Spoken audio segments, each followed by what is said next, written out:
Salut tout le monde. Donc toujours dans le cadre de l'apprentissage de calcul d'intégrale. Donc la partie numéro 1 c'est déjà faite. Et puis aujourd'hui avec la partie numéro 2, donc l'objectif de cette partie c'est de décrire l'intégration par partie d'une façon bien détaillée et puis avec des exemples d'examens nationaux des années précédentes. Ce cours-là, il est toujours destiné aux élèves du 12e bac sciences PCS, VT, sciences économiques et techniques de gestion et comptabilité. Alors, commençons d'abord par la méthode d'intégration par partie qui se base sur le principe suivant. Donc d'abord, on considère deux fonctions u et v qui sont dérivables sur l'intervalle ou bien le segment AB, telles que u' et v' sont continues sur AB. Bon, alors, on sait que uv, le taux prime, est égal u' fois v plus uv'. Ça, c'est la règle pour le calcul de la dérivée de produit de deux fonctions. Alors, u' fois v est égal uv' moins uv'. C'est-à-dire uv, le taux prime, moins uv'. C'est bon. Donc maintenant, je vais mettre l'intégrale. Donc ça sera alors égal à quoi? Donc l'intégrale de u'v dx de a à b est égale à l'intégrale de uv' dx de a à b moins l'intégrale de uv' dx de a à b. C'est bon. C'est là d'où vient le principe de l'intégration par partie. Donc il faut apprendre ça par cœur. Donc si nous voulons par exemple calculer l'intégrale de a à b d'un produit u' fois v dx, alors ça sera égal à quoi? L'intégrale de a à b uv le taux prime dx moins l'intégrale de a à b uv' dx. Là, puisque nous avons uv le taux prime, donc je peux mettre uv entre deux acolas, comme ça, comme on a vu déjà dans la partie numéro 1, uv de a à b, puis moins l'autre intégrale. Donc c'est bon. Donc l'intégrale de a à b u'v dx est égale, donc entre deux acolas, u fois v de a à b moins l'intégrale de a à b uv' dx.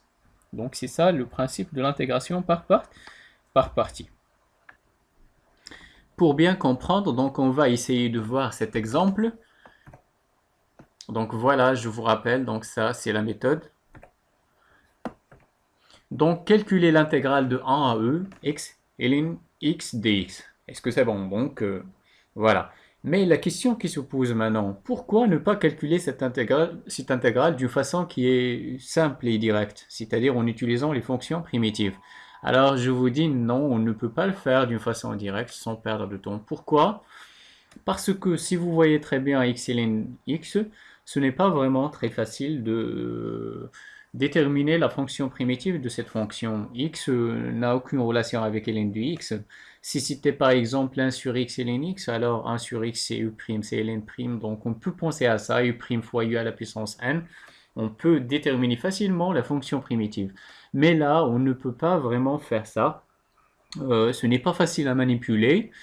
Donc, ça sera mieux alors de penser à l'intégration par partie. Dans les exercices, on vous demande, on éclaire, on dit par partie, faites ça. En utilisant l'intégration par partie, calculez cette intégrale. Alors, comment peut-on exploiter l'intégration par partie pour calculer cette intégrale? C'est-à-dire, comment le faire? Donc voilà, vous avez cette intégrale de ce type-là. Je peux le calculer en utilisant l'intégration par partie. Donc, on va alors écrire x ln de x sous forme de u' fois v. C'est bon? Si j'arrive à faire ça, donc je peux appliquer ça, cette égalité.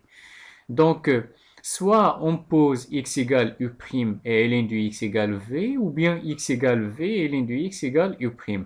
Voilà, c'est ça vraiment ce qui est très intéressant. Le choix, c'est le choix de la dérivée qui est très important concernant l'intégration par partie. Donc, bon, voilà. Moi, par exemple, je vous propose de poser u' de x égale x. Donc, je vais expliquer ça, pourquoi je pose u' de x égale x. Et puis, donc, alors, v de x sera égal à l'autre qui est ln de x. Est-ce que c'est bon? Donc, maintenant, si vous voyez très bien, nous avons besoin de i de x et v de x, et aussi v' de x. Donc ici, je vais calculer la dérivée. Et ici, je vais déterminer la fonction primitive de u', c'est-à-dire u. C'est bon? Donc, voilà. Donc, la fonction primitive de x, c'est x carré sur 2. Et v' sera égal donc à ln' de x qui est égal à 1 sur x. C'est bon? Donc là, on revient sur le choix. Pourquoi j'ai posé u de x égale u' de x égale x et v de x est égal à ln de x et je n'ai pas pris l'inverse. Pourquoi? Parce que si j'ai considéré u' de x est égal à ln de x, après je vais chercher u de x, c'est-à-dire la fonction primitive de ln de x. Est-ce que vous avez la fonction primitive de ln de x dans le tableau des fonctions primitives usuelles? Non. Ce n'est pas usuel, ce n'est pas facile à manipuler. Alors que si vous avez x, sa fonction primitive, elle est simple, c'est x carré sur 2. Est-ce que vous avez compris maintenant pourquoi? Si vous avez choisi e' de x est égal à ln de x, vous n'allez pas arriver à s'en sortir. Bon, la détermination de la fonction primitive de ln de x ne sera pas vraiment manipulable. Alors c'est ça donc ce qui est vraiment très intéressant, c'est ce choix-là. En choisissant, en faisant le bon choix, donc vous allez arriver vraiment à calculer l'intégrale facilement. Donc je vais maintenant continuer. Donc voilà, donc nous avons u' fois v, u' fois v, et puis vous avez u fois v, c'est-à-dire comme ça. Ça c'est juste pour vous aider à apprendre par cœur. Et finalement uv', comme ça. C'est bon? Donc maintenant je vais poser mon intégrale, c'est-à-dire l'intégrale de 1 à u x ln x dx. C'est bon. Et là, comme j'ai dit, c'est quoi ça? C'est u' fois v. Donc l'intégrale de u' fois v, qui est égale à quoi? Entre deux acolas. Quoi? Qu'est-ce que je pose entre les deux acolas? uv. uv. C'est-à-dire x carré sur 2 fois ln de x. Pardon. Pardon. Donc de 1 à e. C'est bon? Et puis, donc c'est ça, uv. Et puis, moins l'intégrale de quoi? uv'. uv'. C'est-à-dire x carré sur 2 fois 1 sur x dx. Maintenant, c'est simple, donc je peux donc calculer ou bien continuer mes calculs facilement. Donc, voilà, uv'. Alors, je garde celle-là jusqu'à la fin. Et puis, ici, vous avez 1 sur 2, donc c'est un nombre réel, donc en appliquant la linéarité de l'intégrale, je peux faire sortir ce nombre-là, 1 sur 2 qui est constant. Je le fais sortir donc, et puis vous avez x carré et vous avez x au dénominateur, donc je peux simplifier par x. C'est bon? Donc j'obtiens quoi? L'intégrale de 1 à e, x dx. C'est bon? 1 demi, je l'ai fait sortir. J'ai simplifié par x, donc il ne reste que x fois 1, c'est x dx. Qui est égal à quoi? Donc encore, je laisse celle-là jusqu'à la fin. Et puis moins 1 demi. Donc maintenant, l'intégrale de 1 à u x dx. Donc je cherche alors la fonction primitive de x. On a dit c'est x carré sur 2. Donc entre deux acolas, x carré sur 2 en e, de 1 à e. Et maintenant, donc je peux donc remplacer x par quoi? Donc la méthode c'est quoi? Donc je remplace par e d'abord. Donc ça sera e carré sur 2 ln e. ln e c'est 1. 1 fois e carré sur 2 c'est e carré sur 2. Puis moins. Moins quoi? Maintenant je vais remplacer par 1. ln de 1 c'est 0. 0 fois 1 sur 2 c'est 0. Donc moins 0. Puis moins 1 demi. Fois quoi? Donc fois, c'est-à-dire entre parenthèses, facteur. Facteur quoi? Donc je vais remplacer par e. E carré sur 2, donc c'est e carré sur 2. Et puis moins, je vais remplacer x par 1, ça sera 1 au carré sur 2, c'est 1 sur 2. Et puis je ferme la parenthèse. Donc maintenant, vous avez ça, e carré sur 2. Vous avez moins 1 sur 2, e carré sur 2. Donc ça sera 1 sur 2 fois e carré sur 2 qui est égal à e carré sur 4. Puis finalement, moins 1 demi fois moins 1 demi, c'est plus 1 sur 4. Donc voilà, c'est ça le résultat de cette intégrale. Donc si vous n'arrivez pas à faire le bon choix, c'est-à-dire de choisir le U' et puis de choisir V de X, alors il y a une méthode qui facilite vraiment la tâche, c'est la méthode ALPS. Bon, c'est un mnémotechnique, c'est juste un moyen pour, voilà, nous dire, voilà la fonction que vous allez dériver. Alors, le principe de cette méthode ALP est comme suit. Alors, ALPS, j'écris ALPS. Ça veut dire quoi, ALPS? Donc, A veut dire quoi? Soit arctangente, soit arccos, soit arcsinus. Mais vous n'avez pas ces fonctions-là de le programme cette année. Et puis L veut dire ln, c'est-à-dire la fonction logarithme népérien. Et puis P veut dire un polynôme ou bien une fonction rationnelle, c'est-à-dire le quotient de deux polynômes. E veut dire l'exponentielle. Et finalement S, le sinus et le cosinus, ou bien le sinus hyperbolique et cosinus hyperbolique que vous n'avez pas aussi dans le programme. Alors, donc, je l'ai dit bien, le rôle de cette technique, c'est quoi?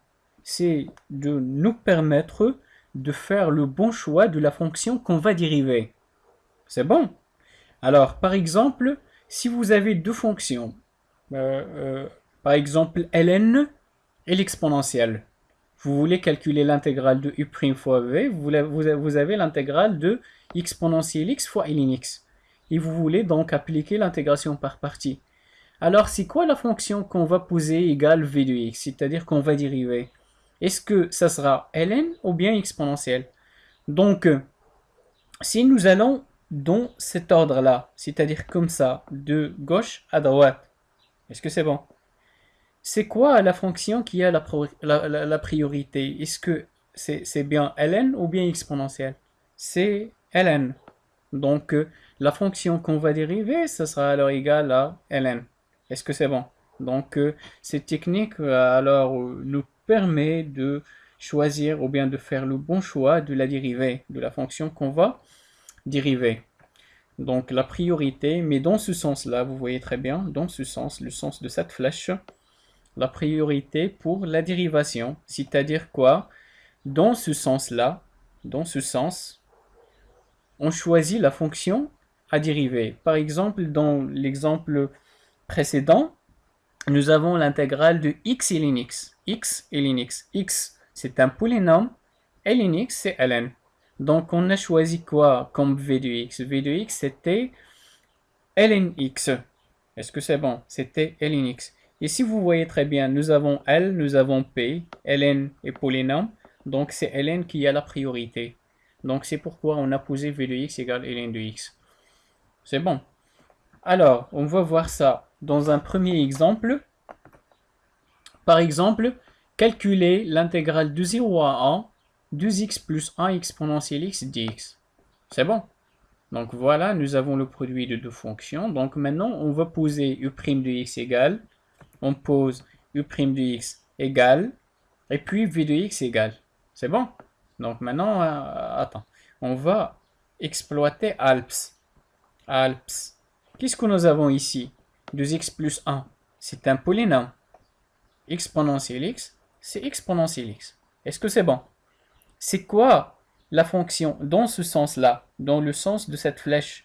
C'est quoi la fonction qui a la priorité? C'est le polynôme. Donc c'est le polynôme qu'on va dériver. C'est-à-dire v de x sera égal au polynôme 2x plus 1. Et puis on va le dériver. On va calculer v' de x. Est-ce que c'est bon? Donc alors, v de x égale 2x plus 1. Et puis donc u' de x sera égal à exponentielle x. C'est bon? Donc maintenant, si vous avez u' de x égale exponentielle x, alors u de x est égal à quoi? C'est quoi la fonction primitive de exponentielle x? C'est exponentielle x. Et puis v' de x est égal à quoi? La dérivée de 2x plus 1, c'est 2, parce que la dérivée de 1, c'est 0. La dérivée de ax, de façon générale, c'est a, donc la dérivée de 2x, c'est 2. C'est bon? Donc maintenant, je peux calculer l'intégrale de 0 à 1, 2x plus 1 facteur de exponentielle x dx, qui est égal à quoi? Donc on a dit ici l'intégrale de u' fois v, donc ça sera égal d'après la méthode à ça. Entre deux acolas, donc si vous voyez très bien, dans ce sens-là, u' fois v, maintenant u fois v, et puis alors u fois v, si vous voyez très bien, u exponentielle x fois v qui est égal à 2x plus 1, entre 0 et 1. C'est bon? Et puis moins l'intégrale de quoi? Entre a et b uv', c'est-à-dire l'intégrale entre 0 et 1, ou bien de 0 à 1, de quoi? uv', uv', c'est-à-dire exponentielle x fois 2. C'est bon? Dx. Voilà. Donc, je garde celle-là, et puis je vais calculer cette intégrale. Si vous voyez très bien, vous avez 2, c'est un nombre réel, donc grâce à la linéarité de l'intégrale, je peux faire sortir ce 2-là. Ça sera égal à moins 2 fois quoi? Moins 2 fois l'intégrale entre 0 et 1 exponentielle x dx. L'intégrale entre 0 et 1 exponentielle x dx. Et la fonction primitive de exponentielle x, c'est exponentielle x. Entre deux acolas, de 0 à 1. Et puis, je vais faire les calculs. Alors, je vais remplacer d'abord ici par 1. Donc, ça sera égal à quoi? 2 fois 1, c'est 2, plus 1, c'est 3. 3 fois exponentielle 1, c'est 3e. 3e.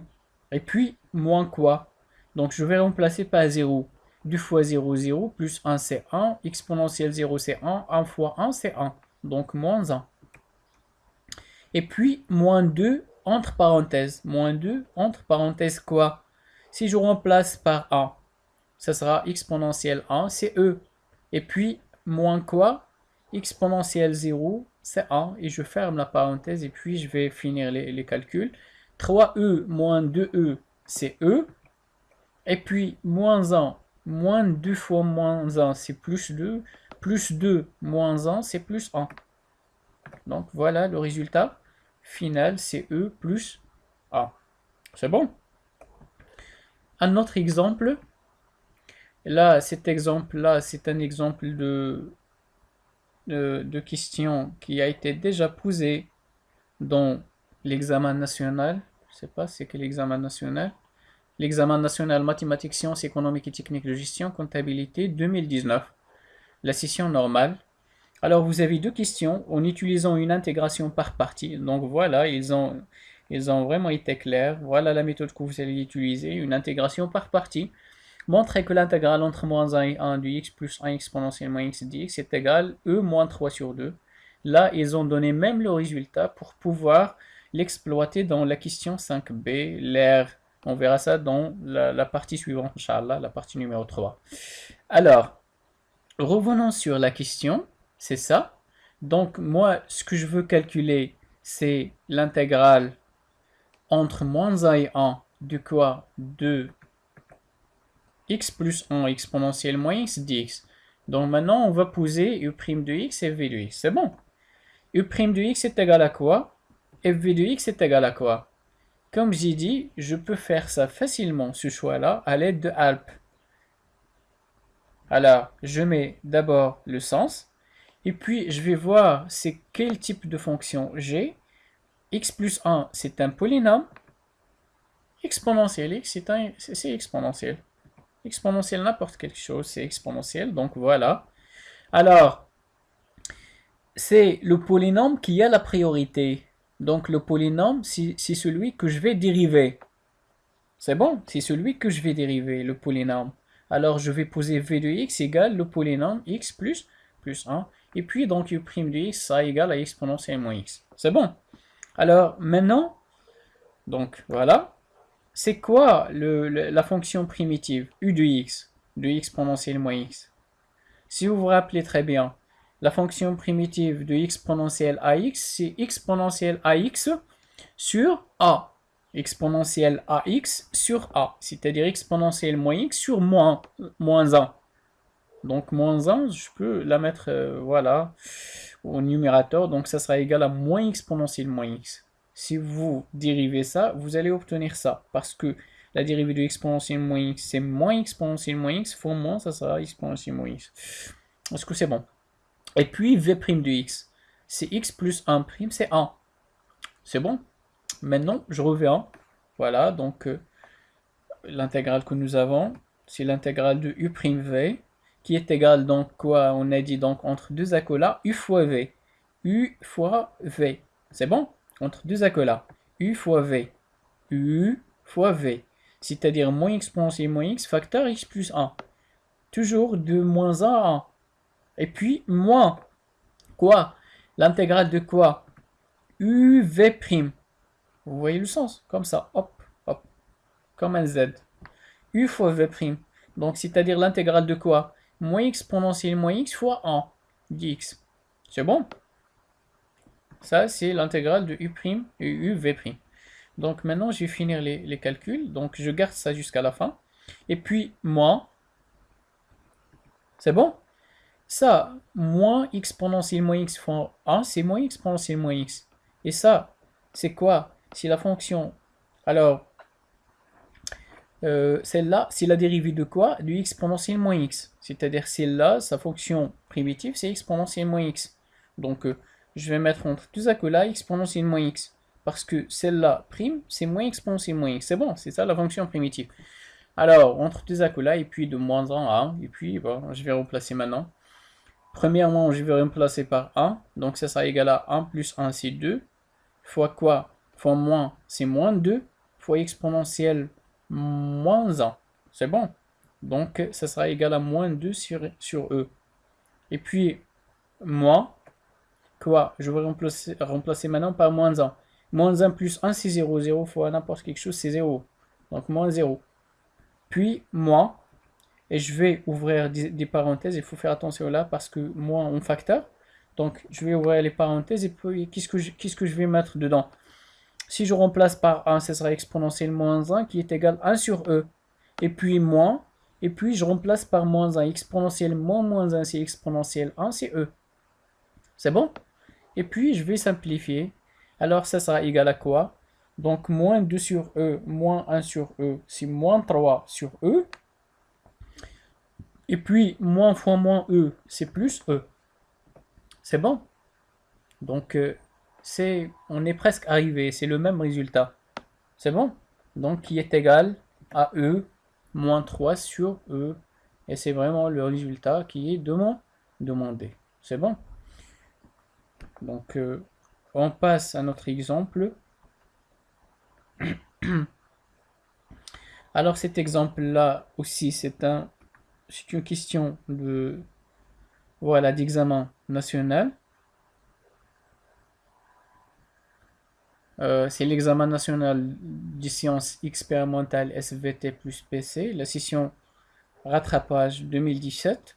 Voilà donc la première question, donc vérifier que la fonction h est une fonction primitive de la fonction petit h, et puis montrer que l'intégrale est égale à ça, et puis B, montrer, ou bien en utilisant une intégration par partie, montrer que l'intégrale ça est égal à ça. Donc voilà les deux questions. Bon, la première question, c'est ça d'abord.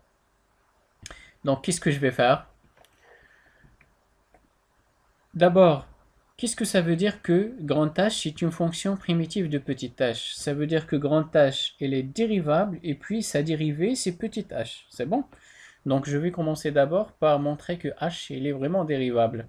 Donc, nous avons alors la fonction qui est associée à chaque x, x-1, elle est dérivable sur R parce que c'est une fonction primitive. C'est une fonction polynôme.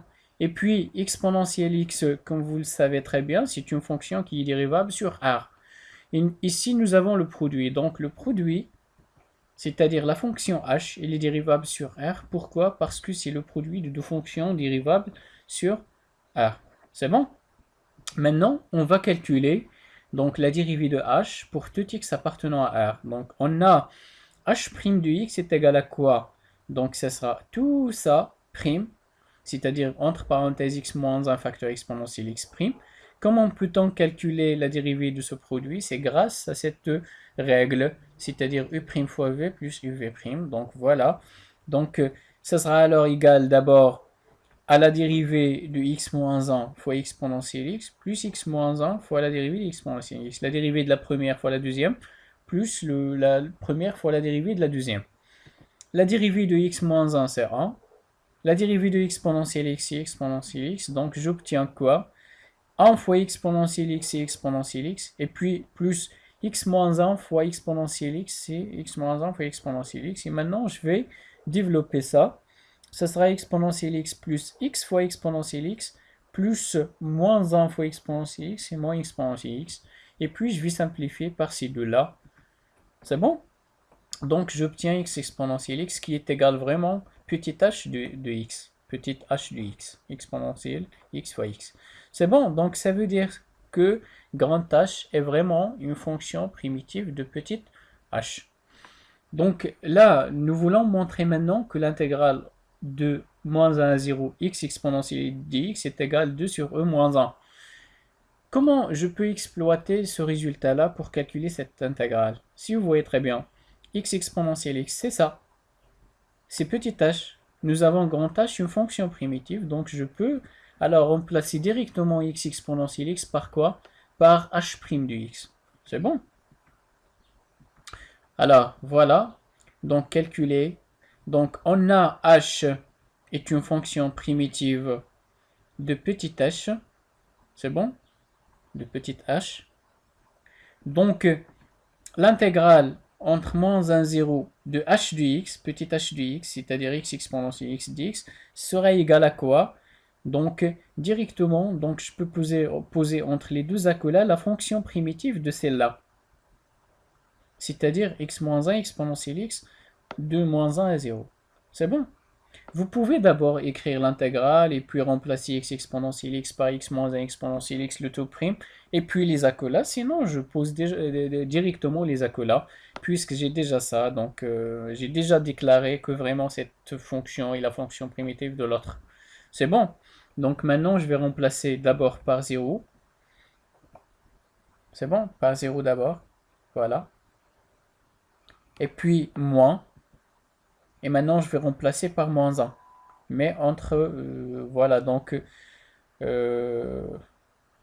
deux parenthèses. Donc, c'est-à-dire moins 1, c'est ça, exactement.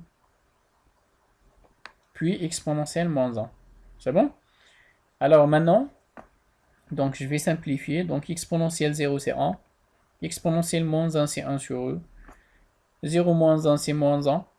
Donc, moins 1 fois 1, c'est moins 1, qui est égal à moins 1. Ici, nous avons moins 1 fois moins 1, c'est moins 2. Fois moins, c'est plus 2. Fois 1 sur e, c'est 2 sur e, donc plus 2 sur e. C'est presque le résultat, donc qui est égal, voilà, 2 sur e moins 1. Parce que la somme, elle est commutative. C'est bon? Donc c'est 2 sur e moins 1, donc c'est le résultat qu'on cherche. Donc voilà, on passe maintenant à la deuxième question. Donc, en utilisant une intégration par partie, montrer que cette intégrale-là est égale à ce résultat. Donc, voilà, donc encore une fois, donc on pose alors quoi? U' de x est égal, et puis v de x est égal. Donc, c'est à l'aide de ALPS qu'on peut alors faire le bon choix, comme je l'ai dit. Donc, voilà ALPS. Et puis, dans ce sens-là, nous avons deux fonctions. X carré plus 1, c'est une fonction polynôme, et puis exponentielle x. Exponentielle x. C'est bon? C'est-à-dire, c'est le polynôme qui a la priorité. C'est-à-dire que la fonction que je vais dériver, alors c'est le polynôme. C'est bon?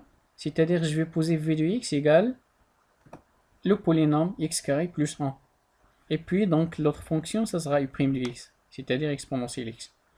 Alors, donc, la fonction primitive de exponentielle x, c'est exponentielle x. Ah, on a u' de x, on cherche u de x, qui est la fonction primitive, c'est exponentielle x. Et puis v' de x est égal à quoi? Donc la dérivée de x carré, on fait descendre le 2, c'est 2 fois x à la puissance de moins 1, c'est 2x. Et puis la dérivée de 1, c'est 0. Donc c'est 2x. Donc nous avons ce sens-là, c'est-à-dire l'intégrale de u' fois v. Voilà, l'intégrale de u' fois v. D'après le principe de l'intégration par partie, c'est égal à quoi? Entre deux accolats, on pose quoi? U fois v. U fois v, c'est bon? De moins 1 à 0. Et puis, moins quoi? L'intégrale de u fois v'. C'est bon maintenant? U fois V' dx. Voilà. Bon, je vais garder la première. Et puis vous avez 2. 2, c'est un nombre réel qui est constant, donc je peux le faire sortir grâce à la linéarité de l'intégrale. Donc c'est moins 2 fois l'intégrale entre, ou bien de moins 1 à 0 x exponentielle x dx. Malheureusement, nous avons cette intégrale, ce n'est pas facile à calculer puisque x exponentielle x n'a pas une primitive qui est usuelle, qui est facile à manipuler. Donc on est obligé de faire une intégration par partie une deuxième fois. C'est bon, parfois on fait 2 intégrations par partie pour pouvoir calculer l'intégrale. Mais dans ce cas-là, dans cet exercice, on n'a pas besoin vraiment de faire cette intégration par partie une deuxième fois. Pourquoi? Parce que grâce à la question, à la première question, parce que vous avez 2 questions. Allons-y voir. La première question, nous avons déjà montré que l'intégrale entre ou bien de moins 1 à 0 x exponentielle dx est égale 2 sur 1 moins 1. Donc c'est bon, je peux refaire ça. Je vais l'utiliser pour répondre à la question numéro 2. Est-ce que c'est bon? Donc je ne vais pas refaire les calculs. Alors, je vais remplacer quoi? Donc j'ai dit bien, je vais remplacer. Donc c'est là d'abord. Attendez. Donc je vais calculer celui-là, premièrement. Donc je vais remplacer par 0. C'est bon? Et puis moins. Moins. Je vais remplacer maintenant par moins 1. Voilà, par moins 1. C'est bon? Et puis moins 2. Fois quoi? J'ai dit, cette intégrale est égale à quoi? 2 sur 1 moins 1, d'après la question précédente. Ah, c'est bon? Et puis je vais finir les calculs maintenant. Donc, E moins 1, c'est 1 sur E. Et puis, moins 1 au carré, alors c'est 1. 1 plus 1, c'est 2. Donc, alors ici, exponentielle 0, c'est 1. 0 plus 1, c'est 1. 1 fois 1, c'est 1. C'est bon? Ici, nous avons 2 fois 1 sur E, c'est 2 sur E, fois moins 1, c'est moins 2 sur E. C'est bon? Je passe maintenant à ce terme-là. Moins 2 fois 2 sur E, c'est moins 4 sur E. Et puis, moins 2 fois moins 1, c'est plus 2. Et je suis presque arrivé. Donc, je vais maintenant calculer ça. Moins 2 sur E, moins 4 sur E. Nous avons le même dénominateur. Donc, je vais seulement additionner les numérateurs. Donc, ça sera moins 6 sur E. Et puis, 1 plus 2, c'est 3. Donc, 3 moins 6 sur E. Là, encore une dernière étape. Je vais factoriser par 3. 3, c'est un facteur commun. Donc, ça sera égal à 3. Facteur ici 1, puis ici moins 2 sur E. Et c'est le résultat qu'on cherche. Donc voilà, nous sommes arrivés à la fin de cette séance. Rendez-vous, Inch'Allah, la séance prochaine avec la partie numéro 3, donc le calcul des surfaces et des aires. Allez, bon courage. À bientôt, Inch'Allah. Salam alaikum wa rahmatullahi wa barakatuh.